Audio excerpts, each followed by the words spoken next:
जिस तरह से हमने वचन में पढ़ा, नीति वचन 31-25 में जैसे हमने पढ़ा, वह बल और प्रताप का पहरावा पहने रहती है और आने वाले काल पर हंसती है। Hallelujah, hallelujah. सभी लोग यहाँ पे ध्यान देंगे। तो इस वचन में हम देख सकते हैं बल के बारे में। हालेलुया, कितने लोग सुन रहे हैं? जब हम देखते हैं कि यहाँ पे बल के बारे में लिखा है, तो बल किसके अंदर रहता है? मुझे बता सकते हैं? मैं भी प्रश्न पूछूंगी तो थोड़ा ध्यान दीजिए। बल किसके अंदर रहता है? हर एक के अंदर?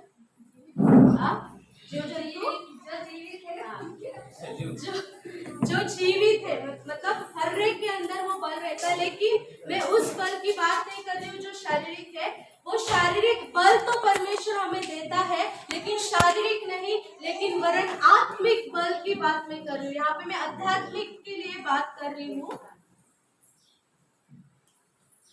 यहाँ पे मैं आध्यात्मिक बात कर रही हूँ कि परमेश्वर हमें केवल शारीरिक बल नहीं देता, लेकिन हमें आत्मिक बल भी देता है। Hallelujah, hallelujah. हम कुछ वचन को पढ़ेंगे।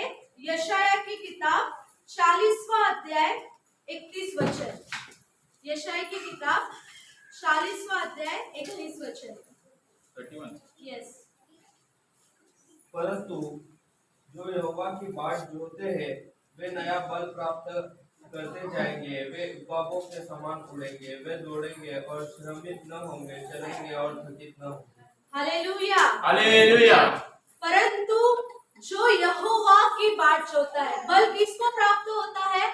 मैं जो परमेश्वर को नहीं जानते उनके लिए बल के लिए बात नहीं कर रही, लेकिन मैं परमेश्वर की ओर से जो बल परमेश्वर हमें देता है, जो सामर्थ परमेश्वर हमें देता है, उसकी बात मैं कर रही हूँ। तो वचन कहता है कि जो यहोवा की बाट जोते हैं, जो परमेश्वर की बाट जोते, जो परमेश्वर को पुकारने वाले लोग हैं, वे कौन सा बल प्राप्त करेंगे? एक नया बल प्राप्त करेंगे। वो बल कोई इंसान या कोई व्यक्ति आपको नहीं दे सकता। वो बल केवल परमेश्वर हमें देता है। हालेलुया, नया बल प्राप्त करते जाएंगे। वे उकाबों के समान उड़ेंगे, वे दौड़ेंगे और श्रमित न होंगे, चलेंगे और थकित न होंगे। अगर आप पुराने नियम में भी देखोगे तो लोग कितने साल तक जीते थे? सिर्फ 80 साल, सिर्फ 90 साल नहीं, 400 साल, 480 साल, 490 साल।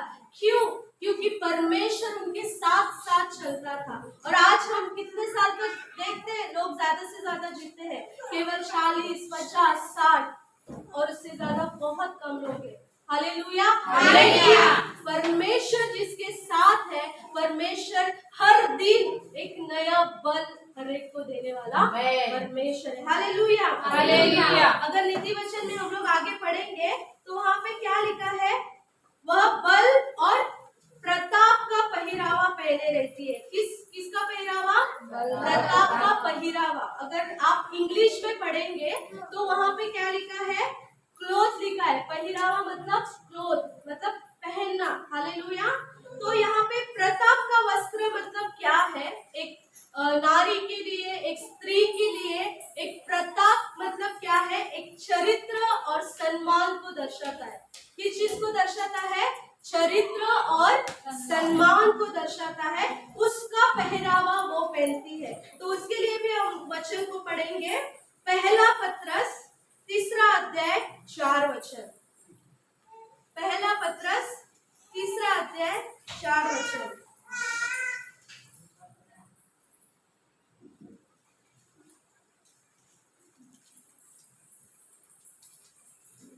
जिनके द्वारा उसने हमें बहुमूल्य और बहुत ही बड़ी प्रतिज्ञाएं दी है, ताकि इनके द्वारा तुम पहला पत्रस 3 अध्याय 4 वचन। वरन तुम्हारा छिपा हुआ और गुप्त मनुष्यत्व नम्रता और मन की दीनता की अविनाशी सजावट से सुसज्जित रहे, क्योंकि परमेश्वर की दृष्टि में इसका मूल्य बड़ा है। Hallelujah, hallelujah. अगर आप इस वचन को ध्यान से पढ़ेंगे ना, इस वचन में बहुत गहराई है।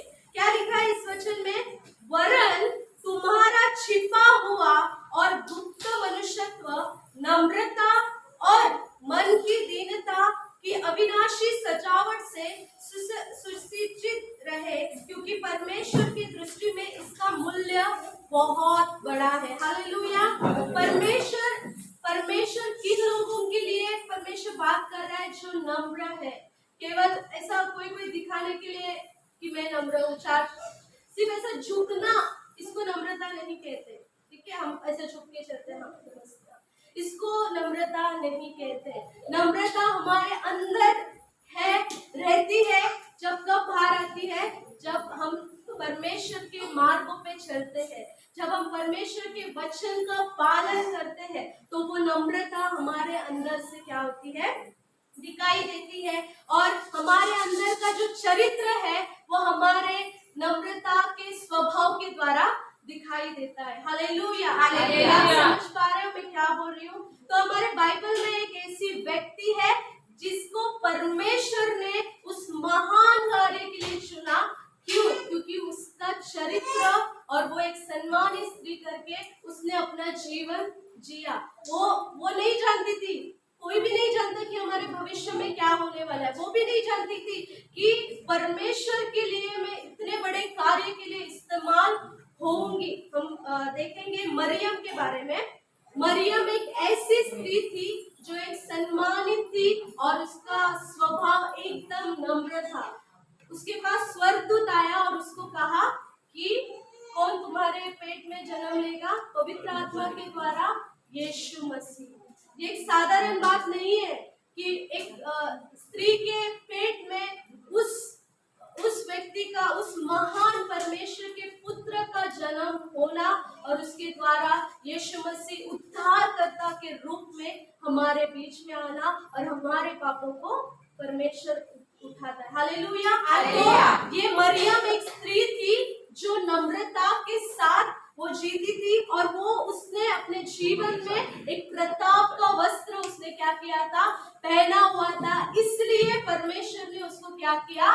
चुना, और यीशु मसीह उसके गर्भ के द्वारा हमारे बीच में आया। हालेलुया। तो परमेश्वर हमारे जीवन में भी कौन से वस्त्र की अपेक्षा करता है? एक नम्रता का वस्त्र हमें पहनना है, एक सम्मानित वस्त्र हमें पहनना है।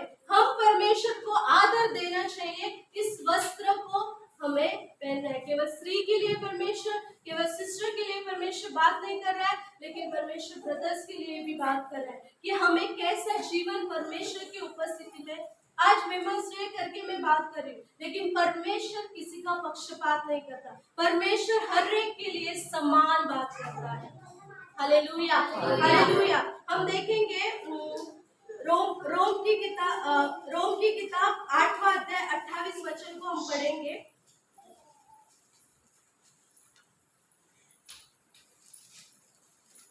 हम जानते हैं कि जो लोग परमेश्वर से प्रेम रखते हैं उनके लिए सब बातें मिलकर भलाई को उत्पन्न करती है, अर्थात उन्हीं के लिए जो उसकी इच्छा के अनुसार बुलाए हुए हैं। हालेलुया। क्यों इस वचन को हमने पढ़ा? क्योंकि नीति वचन में क्या लिखा है? वह बल और प्रताप का पहरावा पहने रहती है और आने वाले काल पर हंसती है। क्या करती है?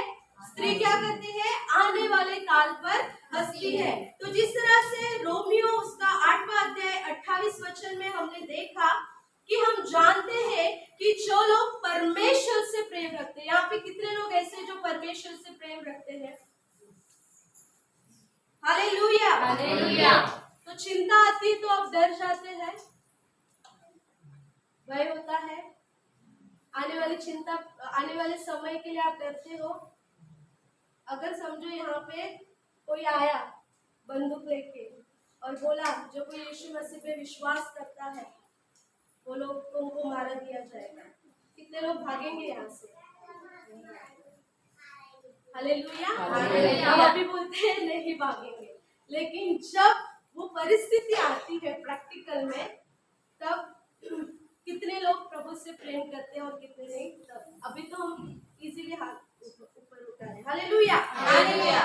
तो वो आने वाले समय पे वो हंसती है। क्यों? आने वाला समय मतलब क्या दर्शाता है?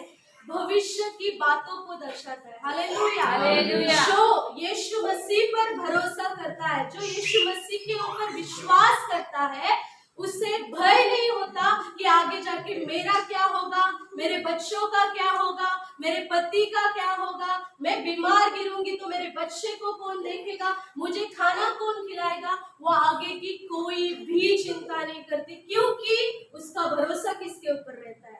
उस सच्चे परमेश्वर के ऊपर जो हमारा उद्धार करता है, जो हमारा सामर्थी परमेश्वर है, जो हमारा यहोवा ईरे है, जो हमारे लिए उपाय करने वाला परमेश्वर है। बोलो हालेलुया। हालेलुया। वो हमारा कौन है?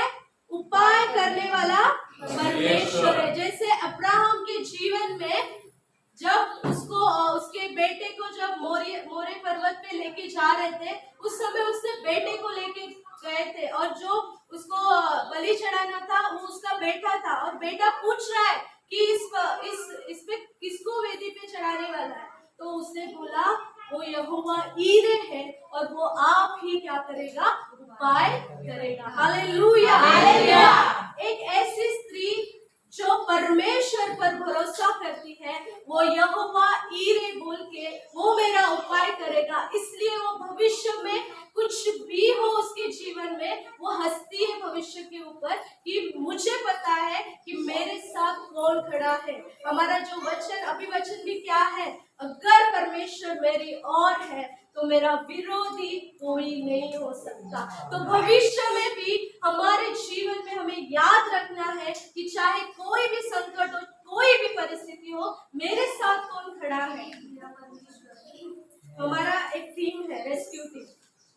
रेस्क्यू टीम में बहुत सारे हमारा टीम में है, लेकिन एक बंदा ऐसा है जो एकदम मतलब ऐसा एकदम हाइटेड है और एकदम बोलते हैं ना बॉडी बिल्डर एकदम, मतलब उसको देखेगा तो ही जो पिम्प रहता है ना, मतलब एजेंट रहता है, वो देख के ही डर जाएगा उसको। और रेस्क्यू टीम में ऐसे बंदे को रखना पड़ता है, क्योंकि जब रेस्क्यू करने जाते हैं तो कुछ भी हो सकता है, पीछे से भी हमला हो सकता है, आगे से भी हमला हो सकता है। तो ऐसे बंदे जब रहते हैं साथ में तो उस टीम को एक प्रोटेक्शन रहता है। हालेलुया। इसी तरह हमारे साथ भी जब परमेश्वर रहेगा, जो हमारे ऊपर हमला करने वाला वो हमें नहीं देखेगा, हमारे साथ कौन है ना उसको देखेगा और वो भाग जाएगा। हालेलुया।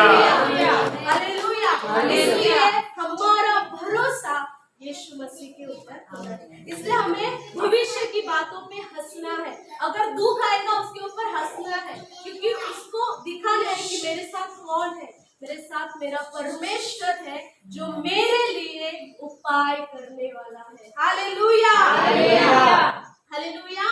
तो हमें ऐसी स्त्री बनना है जो हमें परमेश्वर पे भरोसा करना है। और हर एक स्त्री की बड़ी सुंदरता उसका चेहरा या उसकी बॉडी नहीं है, लेकिन उसकी सुंदरता उसके अंदर का जो विश्वास है, उसका जो चरित्र है, और जो वो परमेश्वर के ऊपर भरोसा करती है, वही उसकी सच्ची सुंदरता है। ना कि उसका चेहरा, ना कि उसकी बॉडी, ना कि उसका बोलना, वो उसकी सच्ची सुंदरता नहीं है। बाइबल में एक ऐसा वचन लिखा है, जो स्त्री एक सुंदर मतलब जो स्त्री सुंदर है लेकिन अपना कैरेक्टर अच्छा नहीं रखती, जो उसका चरित्र अच्छा नहीं है, वो सुअर के नाक में नथनी पहनने के बराबर है। मतलब अगर डायरेक्टली बोलूं तो उस स्त्री की तुलना किससे की गई है? एक सुअर, ठीक है, सुअर के समान उसकी की है, अगर उसका कैरेक्टर अच्छा नहीं, लेकिन सुंदरता वही है जब हम परमेश्वर के ऊपर भरोसा रखते हैं,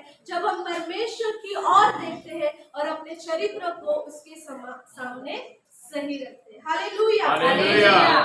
तो इस वचन को मैंने अपने नीति वचन के अनुसार मैंने बताया है। हमने ना कई महिला जो बाइबल में जो कई सारी महिलाएं हैं, जैसे मैंने बाइबल क्विज में भी आपने सुना रहेगा कि कितनी सारी महिलाएं हैं, परमेश्वर ने उनका इस्तेमाल किया। रूथ का इस्तेमाल किया, देबोरा का इस्तेमाल किया, मरियम का इस्तेमाल किया, और कोई बता सकता है किसका इस्तेमाल किया? बोलो। एस्थर का इस्तेमाल किया परमेश्वर ने लोगों को बचाने के लिए। और कौन महिलाएं हैं? ऐसे बहुत सी महिलाएं हैं जो जिसको परमेश्वर ने क्या किया? उसके लोगों को बचाने के लिए, परमेश्वर की परमेश्वर की महिमा के लिए परमेश्वर ने इस्तेमाल किया। लेकिन एक उस स्त्री के बारे में जिसके बारे में आपने बहुत कम सुना रहेगा, उस स्त्री के बारे में आज मैं आपको बताने चाह रही हूँ कि उस स्त्री को भी परमेश्वर ने चुना और परमेश्वर की महिमा के लिए उसका इस्तेमाल किया, जिसका जिक्र ज्यादा कोई लोग नहीं करते हैं। हालेलुया। हालेलुया। उस स्त्री के बारे में देखेंगे, हम वचन को निकालेंगे। दूसरा राजा 4 अध्याय 8 वचन। एक दिन की बात है कि एलिशा सुनेम को गया, जहाँ एक कुलीन स्त्री थी, और उसने उसे रोटी खाने के लिए विनती करके विवश किया। अतः जब वह उधर से जाता तब वह वहाँ रोटी खाने को उतरता था।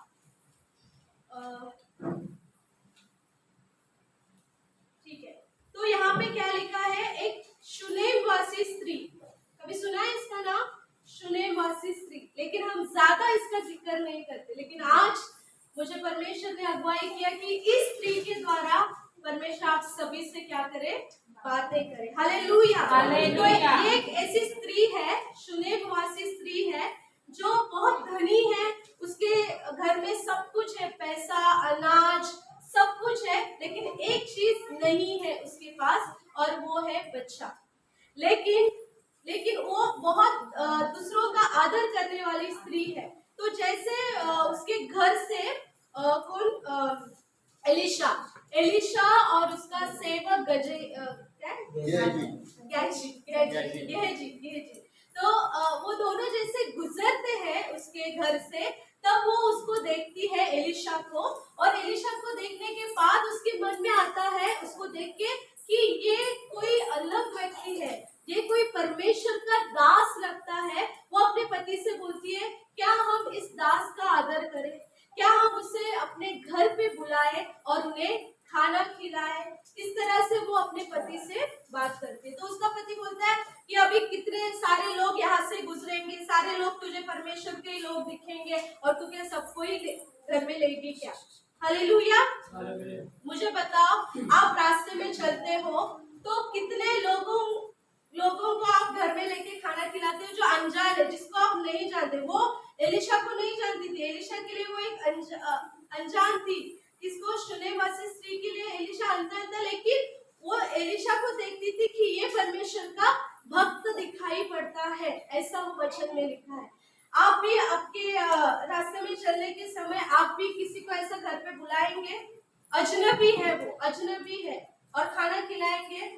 उसने सिर्फ खाना ही नहीं खिलाया, वो और एक रिक्वेस्ट करती है अपने पति से कि क्या हम ऊपरी कोठरी में इसके लिए कमरा भी बनाए, उसके लिए हम लोग क्या बोलते हैं, खाट डालें और दीपक रखें और बैठने के लिए कुर्सी भी रखे, ताकि जब भी वो यहाँ से गुजरे वो ऊपर की कोठरी में आराम करे, क्योंकि परमेश्वर के दास को आराम की जरूरत होती है। इसलिए हम उसे ऊपरी कोठरी में क्या करें, उसके लिए एक आराम का स्थान बनाए। तो मैं आपके लिए कुछ क्वेश्चन पूछ रही हूँ कि आप अनजान व्यक्ति को घर पे सिर्फ खाना नहीं, आराम के लिए भी जगह दोगे क्या, जिसको आप नहीं जानते?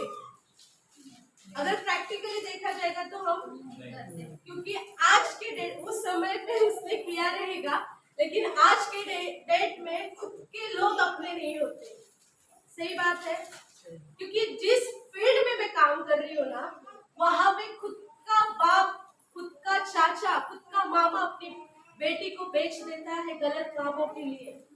ये जमाना इतना खतरनाक हो गया है अभी, जिस युग में हम जी रहे हैं, कि हम अपने खुद के पापा के ऊपर भी विश्वास नहीं कर सकते। इतना पाप बढ़ चुका है। हालेलुया। तो बाहर के स्ट्रेंजर तो हमारे लिए वो दूरी से ही अच्छे हैं। हालेलुया। लेकिन ये स्त्री के अंदर एक आदर था, ये स्त्री के अंदर एक सेवा करने का एक इच्छा था, और उसने क्या किया, उस एलिशा को क्या किया, अपने घर में खाना खिलाया। और क्यों खिलाया? क्योंकि वो एक परमेश्वर का दास है। वो कौन था? एलिशा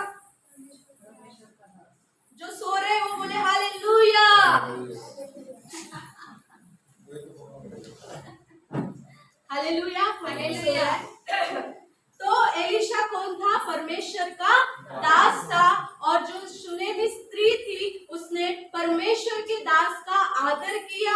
उसने अपने घर में उनको बुलाया, सिर्फ खिलाया नहीं लेकिन ऊपरी कोठरी में उनको रहने के लिए भी जगह दी, ताकि वो कौन था? परमेश्वर का दास था। वो कौन था? परमेश्वर का दास था। और हमें परमेश्वर के दासों का आदर करना चाहिए। Hallelujah hallelujah. तो जब एलिशा ऊपर जाता है, आराम करता है, फिर वो क्या बोलता है? गेजी को बोलता है, अपने सेवक को क्या बोलता है? गेजी जा उस स्त्री को बुला, उस सुनेमी स्त्री को बुला, मैं उसको पूछना चाहता हूँ कि उसके लिए मैं क्या करूँ, क्योंकि उसने मेरा इतना आदर किया है तो मुझे भी उसके लिए कुछ करना है। फिर गेजी जाता है, उसको ऊपर बुलाता है, और उसको क्या करता है? पूछता है कि तूने मेरे लिए इतना सब कुछ किया, तो बोल मैं तेरे लिए क्या करूं? क्या मैं किसी राजा से तेरे लिए बात करूं? क्या तेरे घर में या तेरे लिए कुछ चीज ऐसी है क्या जिसकी तुझे जरूरत है? तो मैं राजा से क्या करता हूँ? बात करता हूँ, ताकि राजा तुझे क्या करे? मदद करे। तो बोलती है मैं जहाँ पे रहती हूँ, जिस स्थान में मैं रहती हूँ, वहां में मैं कुशल से हूँ, मुझे किसी भी चीज की जरूरत नहीं है और मेरा सब कुछ अच्छा चल रहा है, मेरा पति अच्छा है, सब कुछ अच्छा है। वो कुछ नहीं बताती। उसके मन में कई सालों से एक चीज की इच्छा थी और एक चीज की अपेक्षा थी, लेकिन वो उसको नहीं बोलती। किसको? एलिशा को नहीं बोलती। फिर वो सब कुछ बोलने के बाद गेहजी बोलता है, क्योंकि गेहजी सब कुछ देखता है, इसलिए जो एलिशा का जो सेवक रहता है वो गेहजी क्या बोलता है कि एलिशा इसके पास सच में सब कुछ है, लेकिन एक चीज की कमी है, और वो क्या है? उसे बच्चा नहीं है। हालेलुया। उसे क्या नहीं है? बच्चा नहीं है। और ऊपर से उसका पति भी क्या हो चुका है? एकदम बुढ़ा हो चुका है, वो बुजुर्ग हो चुका है, और इसको अभी क्या नहीं हो सकते? बच्चे। लेकिन ये बात किसने कहना चाहिए? सुनेमी स्त्री ने कहना चाहिए कि मुझे बच्चा नहीं है, मुझे उसकी अपेक्षा है, लेकिन वो कुछ नहीं बोलती। वो बोलती सब कुशल से। Hallelujah hallelujah. जब एलिशा पूछता है तब सुनेमी स्त्री आंसर ना देते हुए गेहजी क्या करता है? आंसर देता है। हालेलुया। हालेलुया। और गेहजी उसे बताता है कि उसे क्या नहीं है? बच्चा नहीं है। तो ध्यान से सुनो, उस समय एलिशा जो परमेश्वर का दास है वो क्या बोलता है? अगले वसंत ऋतु में तुझे बेटा होगा। हालेलुया। अगले वसंत ऋतु में तुझे बेटा होगा। वो सुनने के बाद इतने साल से जो मन में उसने एक बात को, एक दुख को छिपाया था, उसके मन में कितना आनंद हुआ रहेगा कि परमेश्वर के दास ने मुझे क्या किया है। उसने बच्चा चाहिए उस अपेक्षा से उसकी सेवा की क्या? नहीं। और उसने बोला भी नहीं कि मुझे बच्चा चाहिए, लेकिन परमेश्वर हर परिस्थिति जानता है। आज परमेश्वर ने आपके लिए, परमेश्वर ने एक दास को रखा है। हालेलुया। हालेलुया। और आपको उनका आदर करना चाहिए और आप करते भी हो। हालेलुया। हालेलुया। लेकिन मैं केवल दास की बात नहीं कर रही हूँ, लेकिन परमेश्वर के राज्य में आगे बढ़ने के लिए आपको आगे बढ़ना है। हालेलुया। जैसे उसने परमेश्वर के दास के लिए सेवा किया, वैसे हमें परमेश्वर के दास का तो आदर करना ही है, साथ ही साथ परमेश्वर के राज्य के लिए हमें एक कदम आगे बढ़ना है। चाहे वो झाड़ू मारना क्यों ना हो, चाहे वो पोछा मारो, चाहे कुछ भी काम अगर परमेश्वर के दास के द्वारा आपको दिया जाता है तो आपको ये समझ के करना है कि वो काम मुझे परमेश्वर के दास ने नहीं, लेकिन परमेश्वर ने खुद मुझे उस काम के लिए अपॉइंट किया है। हालेलुया। परमेश्वर के राज्य में छोटा काम बड़ा काम नहीं होता। परमेश्वर के राज्य में झाड़ू मारना भी एक क्या है? सेवा है। गाना गाना भी एक क्या है? सेवा है। हालेलुया। हालेलुया। तो परमेश्वर ने उसके एलिशा के द्वारा परमेश्वर ने क्या किया? सुनेमी स्त्री से बात किया कि अगले वसंत ऋतु में तुझे एक बेटा होगा। जब हम परमेश्वर के राज्य के लिए अगर इच्छा दिखाते हैं कुछ करने के लिए, तो परमेश्वर जो हम नहीं भी सोचते उस कार्य को हमारे जीवन में करता है। हालेलुया। कैसे? शूनेमी स्त्री ने नहीं सोचा कि वो मेरे लिए ये बात करेगा कि अगले वसंत ऋतु में तुझे बच्चा हो गया, उसने नहीं सोचा था, लेकिन उसके जीवन में वो परमेश्वर ने किया। हमारे जीवन में हम कई बार हम सोचते नहीं कि ये मेरे लिए होगा, चाहे कुछ भी चीज हो। पर अगर समझो तुम्हारे लिए खुद का घर नहीं है, अगर आप सोचे भी नहीं कि आपको खुद का घर मिल सकता है क्योंकि उतना पैसा नहीं है, लेकिन जब आप परमेश्वर के राज्य के लिए कुछ करने के लिए आगे बढ़ते हो, परमेश्वर जो चीज आपने सोचा नहीं है उससे कहीं बढ़कर करने वाला परमेश्वर है। हालेलुया।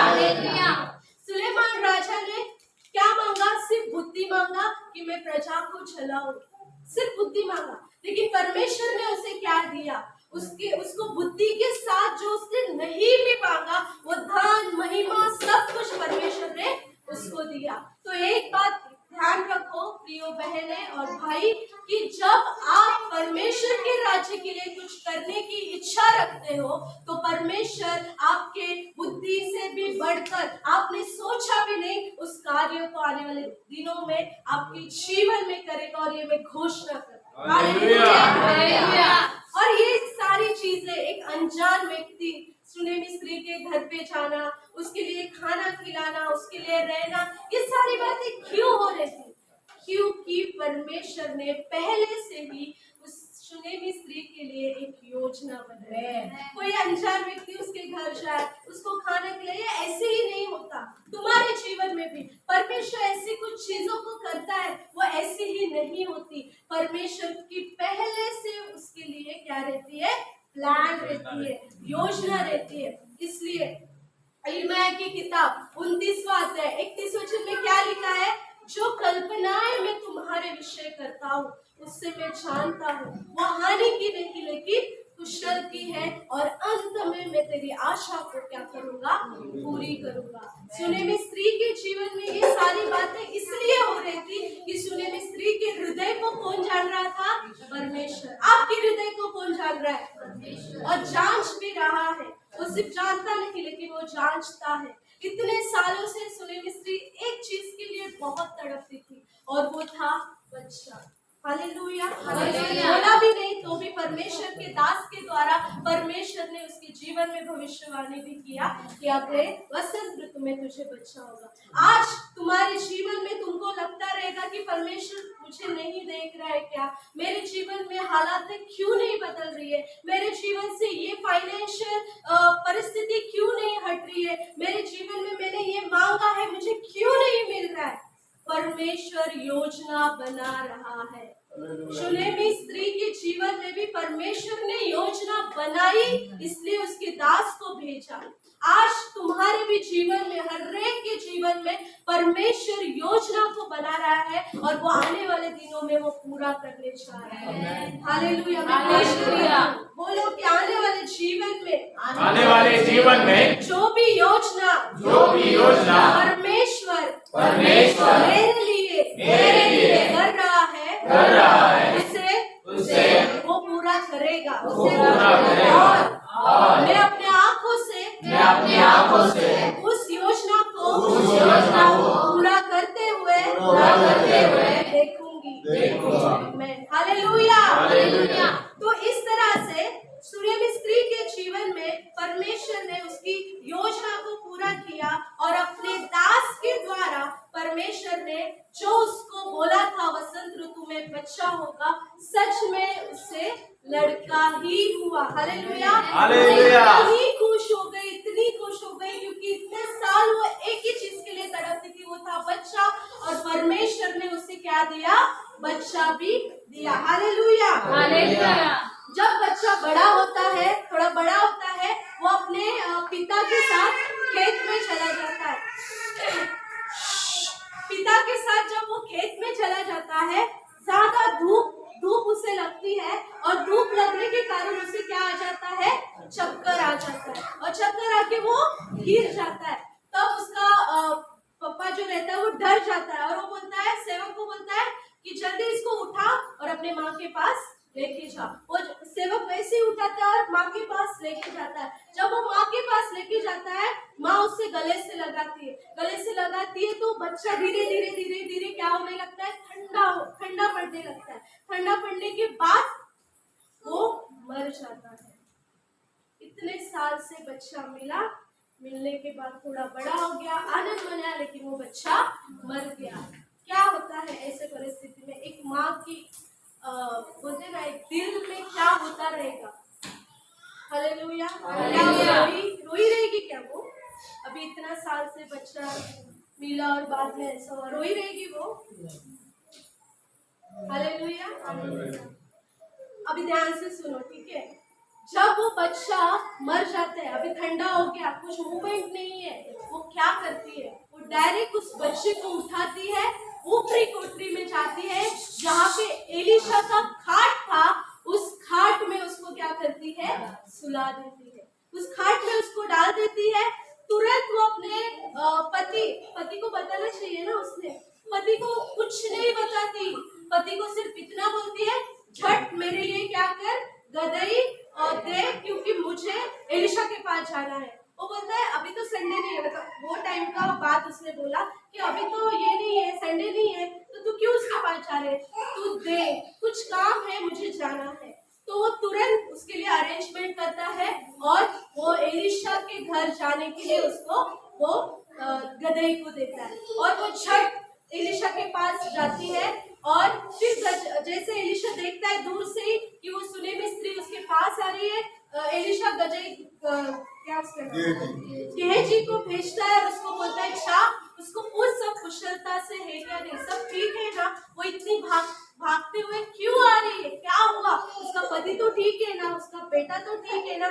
जब गजई पूछता है, वो गेजई को क्या बोलती है? सब कुशल है, सब ठीक है, कुछ नहीं हुआ है। वो क्या बोलती है? क्या हुआ रहता है उसके जीवन में? बोला उसका बेटा, लेकिन वो गेजई को क्या बोलती है? सब ठीक है। ध्यान से सुनो, वो रोई नहीं, उसने सब ठीक है बोल के वापस वो एलिशा के पास जाते, और जब एलिशा के पास जाती है तब वो फुट फुट के रोती है कि मैंने तो तुझसे बच्चा नहीं मांगा था, मैंने तो तुझे नहीं बोला, मैंने तो बोला सब मेरा अच्छा है, लेकिन तो भी तुझे पता चला कि मेरे पास बच्चा नहीं है, और तूने मेरे लिए प्रार्थना किया, परमेश्वर ने तेरी दोहाई को सुन के मुझे बच्चा दिया, फिर क्यों ये हुआ, क्यों बच्चा चला गया? Hallelujah, hallelujah. कई कबार हमारे भी जीवन में ऐसे हालातें होती है, जब हम परमेश्वर में बढ़ते जाते हैं, कई कबार हमारे जीवन में एक ऐसा संकट अचानक आ जाता है कि हम पूरा हिल जाते हैं, और हिलने के बाद हम परमेश्वर को प्रश्न पूछते हैं कि प्रभु क्यों मेरे साथ ऐसा हुआ, मैंने मांगा था क्या, मैंने बोला था क्या? फिर हम क्या करते हैं? परमेश्वर के साथ लड़ते हैं। हालेलुया। जब वो सुनेमी स्त्री के साथ जब वो जाता है, एलिशा उसके घर में जाता है, और जब बाद में ऐसा लिखा है वचन में, मैं वचन को पढ़ती हूँ, 28 वचन को पढ़ो, दूसरा राजा 4:28 वचन। तब वह कहने लगी, क्या मैंने अपने प्रभु से पुत्र का वर मांगा था? आगे भी पढ़ो। क्या मैंने न कहा था मुझे धोखा न दे? तब एलिशा ने गेहजी से कहा, अपनी कमर बांध और मेरी छड़ी हाथ में लेकर चला जा, मार्ग में यदि कोई तुझे मिले तो उसका कुशल न पूछना, और कोई तेरा कुशल पूछे तो उसको उत्तर न देना, और मेरी यह छड़ी उस लड़के के मुंह पर रख देना। तब एक मिनट, अभी 32 पढ़ो, सब लोग ध्यान से सुनो। 32। जब एलिशा घर में आया तब क्या देखा कि लड़का मरा हुआ उसके खाट पर पड़ा है। तब उसने अकेले भीतर जाकर द्वार बंद किया और यहोवा से प्रार्थना की। तब वह चढ़कर लड़के पर इस रीति से लेट गया कि वह अपना मुंह उसके मुंह से और अपनी आंखें उसकी आंखों से और अपने हाथ उसके हाथों से मिला दिया और वह लड़के पर पसर गया। तब लड़के की देह गर्म होने लगी। तब वह उसे छोड़कर घर में इधर उधर टहलने लगा और फिर चढ़कर लड़के पर पसर गया। तब लड़के ने 7 बार चीखा और अपनी आंखें खोली। हालेलुया। अभी यहाँ पे परिस्थिति क्या हुई है? बदल गई है। वो लड़का क्या हुआ था? मर गया था। लेकिन एलिशा ने प्रार्थना किया और प्रार्थना के द्वारा वो फिर से जिंदा हो गया। हालेलुया। हमारा परमेश्वर असंभव बात को संभव करने वाला है। वो सुनेमी स्त्री का जो विश्वास था, उस विश्वास के कारण उसका बेटा जो है वो फिर से क्या हो गया? जिंदा हो गया। हमारे जीवन में जब हम परमेश्वर में बढ़ते जाते हैं तो कई बार ऐसे संकट आते हैं जिसके कारण हम हिल जाते हैं और हमारा विश्वास हिल जाता है, हमारा भरोसा ऊपर नीचे होता है। लेकिन उस समय हमें स्थिर रहना है। उस समय हमें कैसे रहना है? स्थिर रहना है। जब हमारे जीवन में संकट आता है, जब हमारे जीवन में संकट आता है, उस समय हमें क्या लगता है कि परमेश्वर ने मुझे छोड़ दिया। क्या लगता है हमें? परमेश्वर ने मुझे छोड़ दिया। क्यों मेरे साथ ऐसा हो रहा है? लेकिन हमेशा याद रखो, जब संकट आता है ना, तब परमेश्वर हमारे और करीब रहता है। क्यों बोलो? जब आप स्कूल में गए रहेंगे, आपने एग्जाम दिया रहेगा, तो एग्जाम के समय क्या रहता है? एकदम आवाज रहता है क्या साइलेंट रहता है? साइलेंट। पिन ड्रॉप साइलेंट रहता है। हालेलुया। और जो सर तुम्हारे बीच में घूमता रहता है, उसको उत्तर आता है कि नहीं आता है? तो भी वो बताता है क्या? नहीं। क्यों? क्योंकि तुम्हारी परीक्षा चल रही है। परीक्षा के समय सर को कितना भी आए तुमको नहीं बताएगा, क्योंकि वो परीक्षा का समय। तो हमारे जीवन में भी जब परीक्षा होती है, हमारे जीवन में भी जब कुछ संकट आता है, तो हमें ऐसा लगता है कि परमेश्वर ने मुझे छोड़ दिया। लेकिन उस परिस्थिति में परमेश्वर चुपचाप रहता है और आपको देखता है और आपको परखता है कि मेरी बेटी ये समय पे भी मुझ पर कितना विश्वास करती है, मेरी बेटी ये समय पे भी मेरे ऊपर कितना भरोसा रखती है। क्या वो मेरे ऊपर भरोसा रखती है? क्या किसी मनुष्य के ऊपर भरोसा रखती है? हालेलुया। ये परखने का समय रहता है। हालेलुया। जब ऐसी परिस्थिति आपके जीवन में आए, उस समय याद रखना कि परमेश्वर आपसे दूर नहीं गया है, लेकिन परमेश्वर आपके बहुत करीब है और वो शांति से आपको देख रहा है कि आप कितना परमेश्वर के ऊपर विश्वास करते हैं। हालेलुया। हालेलुया। ऐसा कोई बोलते हैं कि सब आनंद में है, ऐसा मतलब बोलते हैं कि सब आनंद में, मतलब क्या है? सब अच्छा चल रहा है, प्रभु हमारे साथ है। ऐसा नहीं होता है। जब हम ज्यादा दुख में होते हैं, जब हम ज्यादा टूट चुके होते हैं। शुनेमी स्त्री क्या हो गई थी? पूरा टूट चुकी थी। शुनेमी स्त्री क्या हो गई थी? पूरा टूट चुकी थी, क्योंकि उसका बेटा इतना साल के बाद उसे हुआ और वो क्या हो गया? मर गया। वो पूरा टूट चुकी थी। लेकिन बाइबल में, वचन में, भजन संहिता में लिखा है, परमेश्वर टूटे और पीसे हुए मन के करीब रहता है। हालेलुया। टूटा और पीसा हुआ मन परमेश्वर के सामने आदर योग्य है। हालेलुया। जब आपका मन टूटता है, जब आप पूरे निराश हो जाते हो, उस समय पे परमेश्वर आपके करीब होता है। सिर्फ आपको महसूस करने की जरूरत है। हालेलुया। एक समय मेरे जीवन में आया था कि मैं बहुत टूट चुकी थी। मुझे ऐसा लगा अभी कुछ नहीं होगा, सब खत्म हो चुका, और मैं बहुत परमेश्वर की उपस्थिति में रो रही थी। उस समय मैंने परमेश्वर की उपस्थिति को ज्यादा से ज्यादा मैंने महसूस किया और मैंने सच में महसूस किया कि सच में टूटे और पीसे जो वचन लिखा है ना, वो सच में लिखा है और वो सच में हमारे जीवन में पूरा होता है। टूटे और पीसे हृदय के नजदीक यहोवा रहने वाला है। हालेलुया। इसलिए जब भी आप कभी टूटो तो समझ जाओ कि आप और परमेश्वर के करीब जा रहे हो। हालेलुया। और आप परमेश्वर के करीब जा रहे हो।